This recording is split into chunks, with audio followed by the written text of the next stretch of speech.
ইত্তাকিল্লাহা হাইসুমা কুনত, বান্দা তুমি যেখানেই যাও না কেন, যে অবস্থায় থাকো না কেন, পৃথিবীর যে কোনো প্রান্তে যাও না কেন, কেবলমাত্র শুধুমাত্র একজনের ভয় অন্তরের ভিতরে রাখতে হবে।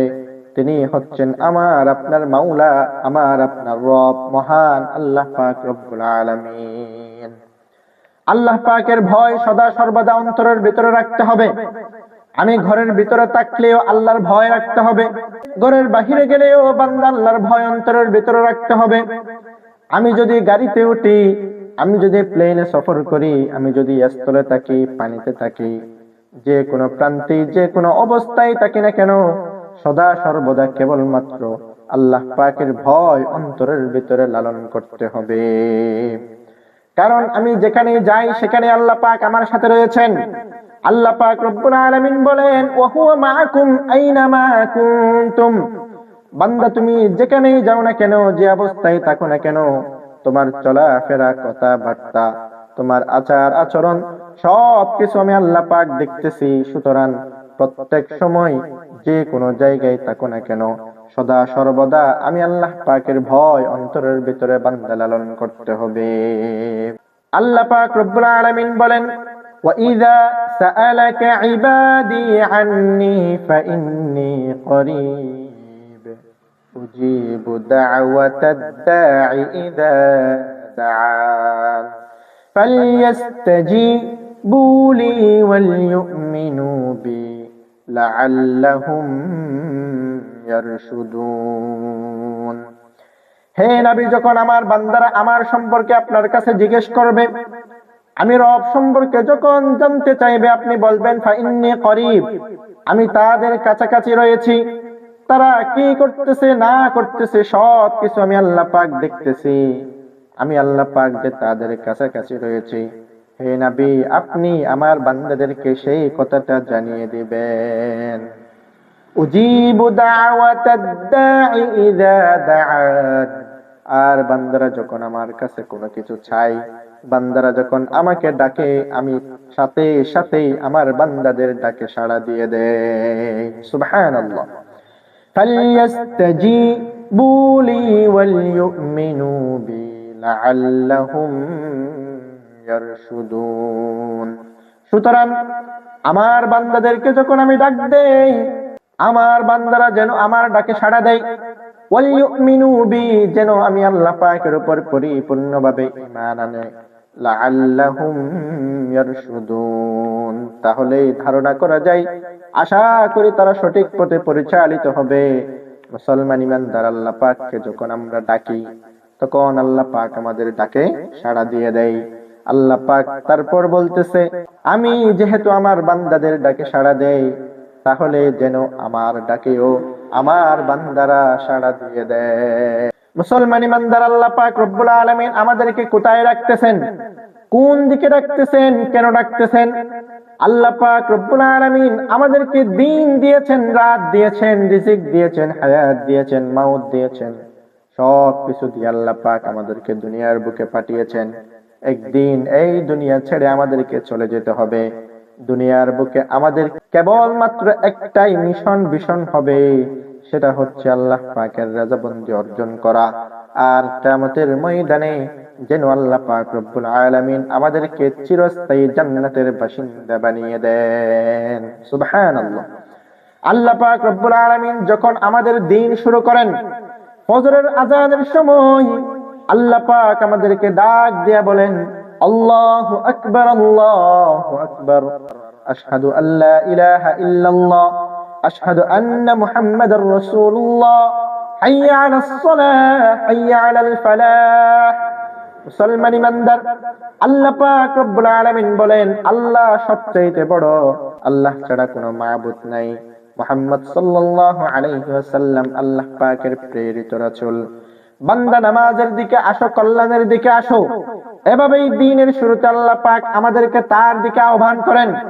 জোহরের নামাজের সময়ও আল্লাহ পাক একই ভাবে আমাদেরকে ডাক দেন। আসরের নামাজের সময় আল্লাহ পাক আমাদেরকে ডাক দেন। মাগরিবের নামাজের সময়ও আল্লাহ পাক রব্বুল আলামিন আমাদেরকে ডাক দেন। এশার নামাজের সময় যখন দিন শেষ হয়ে রাত শুরু হয়ে যাবে, যখন আমরা ঘুমাতে যাব, সেই আরামের ঘুমের আগে আল্লাহ পাক আমাদেরকে তার দিকে ডাক দেন। আল্লাহ পাক রব্বুল আলামিন কত সোহাগ করে আমাদেরকে ডাকেন, বান্দা আসো কল্যাণের দিকে আসো, আমার দিকে আসলেই বান্দা কল্যাণ রয়েছে। আল্লাহ পাক এভাবে আমাদেরকে তার দিকে দৈনিক 5 বার ডাকেন। কিন্তু আমরা কত নিমক হারাম বান্দা, আমরা কত গাফেল বান্দা, আমরা কত নাফরমান বান্দা। আল্লাহ পাক আমাদেরকে দিনে 24 ঘন্টা টাইম দিয়েছেন, কিন্তু একটা ঘন্টাও আমরা আল্লাহর জন্য ব্যয় করতে পারি না। আল্লাহ পাক আমাদেরকে যে মেধা দিয়েছেন, যেই শক্তি দিয়েছেন, আল্লাহ পাক যেই মেধা এবং শক্তি দিয়ে দুনিয়ার বুকে আমাদেরকে পাঠিয়েছেন, সেই মেধাগুলো আমরা কাটাচ্ছি মোবাইল টিপে টিপে, সেই মেধাগুলো আমরা কাটাচ্ছি গেমস খেলে, খেলাধুলা করে, অযথা টাইম ব্যয় করে আমরা সেই সময়টুকু পার করে দিচ্ছি। কিন্তু 24 ঘন্টায় একটা ঘন্টা নামাজের জন্য আমরা যাইতে পারি না। নাউযুবিল্লাহ। আল্লাহ পাক আমাদেরকে ভালো কাজের দিকে আহ্বান করেন, আমাদেরকে নামাজ পড়তে বলেন, রোজা রাখতে বলেন, আমাদেরকে ভালো কাজের আদেশ দিতে বলেন। খারাপ কাজ থেকে আমার ভাই, আত্মীয় স্বজন, পাড়া প্রতিবেশী, বন্ধু বান্ধব, তাদেরকে যাতে আমরা খারাপ কাজ থেকে বাঁচাতে পারি, আল্লাহ পাক আমাদেরকে সেই দায়িত্ব পালন করার জন্য নির্দেশ দিয়েছেন। মুসলমান ইমানদার, আজকে আমরা কত হারামি হয়ে গিয়েছি। আল্লাহ পাকের রিজিক খাই, কিন্তু আল্লাহ পাকের কোনো কাজের দিকে আমরা অগ্রসর হতে পারি না।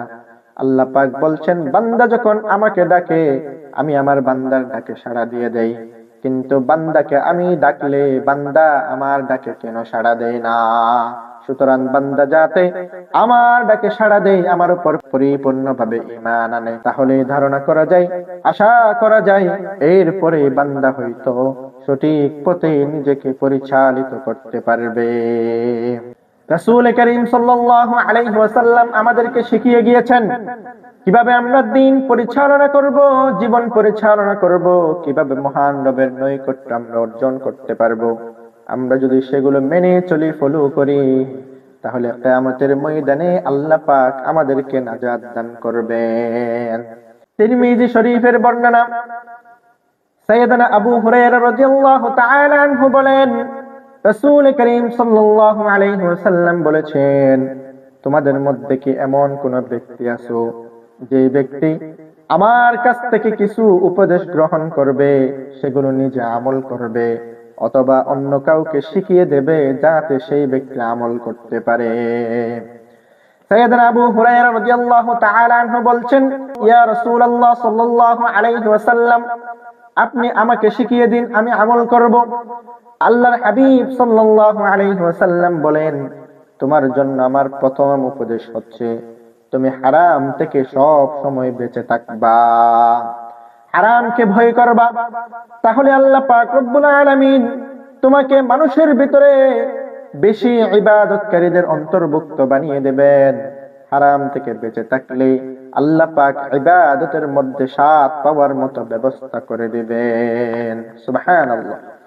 দ্বিতীয় নাম্বার উপদেশ হচ্ছে, আল্লাহ পাক দুনিয়ার বুকে তোমার জন্য রিজিক নির্ধারণ করেছেন। যতটুকু তোমার জন্য নির্ধারণ করা হয়েছে ততটুকুর উপর তুমি সন্তুষ্ট থাকো, তাহলে আল্লাহ পাক রব্বুল আলামিন তোমাকে ধনীদের অন্তর্ভুক্ত করে দিবেন। হে আবু হুরায়রা, তোমার জন্য তৃতীয় নাম্বার উপদেশ হচ্ছে তুমি প্রতিবেশীদের সাথে সদাচরণ করবে, উত্তম আচরণে তাদের সাথে কথা বলবে, তাহলে আল্লাহ পাক তোমাকে পরিপূর্ণ ঈমানদার বানিয়ে দিবেন। তুমি নিজের জন্য যা পছন্দ করবা সেটা তোমার ভাইয়ের জন্য পছন্দ করবা, অর্থাৎ তুমি তোমার ভাইয়ের জন্য তুমি মহব্বত করো, ভালোবাসো, তাহলে আল্লাহ পাক রব্বুল আলামিন তোমাকে মুসলিমদের অন্তর্ভুক্ত করে দিবেন। সুবহানাল্লাহ। হে আবু হুরায়রা, তোমার জন্য পঞ্চম নাম্বার উপদেশ হচ্ছে তুমি বেশি হাসা থেকে বিরত থাকবা, বেশি তার যায় তার ফল করে, যার ফলে তার ইবাদত বন্দেগী লাগে না, নামাজ পড়তে ভালো লাগে না, কোনো ভালো কাজ করতে ভালো লাগে না। মুসলমান ইমানদার এই আপনি অনেক হাসা থেকে বিরত থাকতে হবে। আল্লাহ পাক রব্বুল আলামিন বলেন ফালইয়াদহাকু কলিলান ওয়ালইয়াবকু কাসীরা, বান্দা অনেক বেশি বেশি কান্না করো আর কম কম হাসো। আল্লাহ পাক রব্বুল আলামিন আমাদেরকে আদেশ দিচ্ছেন বেশি বেশি কান্না করতে, কম কম হাসতে। নিশ্চয়ই এতে আমাদের জন্য আল্লাহ পাক কল্যাণ রেখে দিয়েছেন। আল্লাহ পাকের সেই কল্যাণ পেতে হলে কোরআন সুন্নাহ অনুযায়ী জীবন গড়ে আমাদেরকে আল্লাহ পাকের নৈকট্য অর্জন করতে হবে।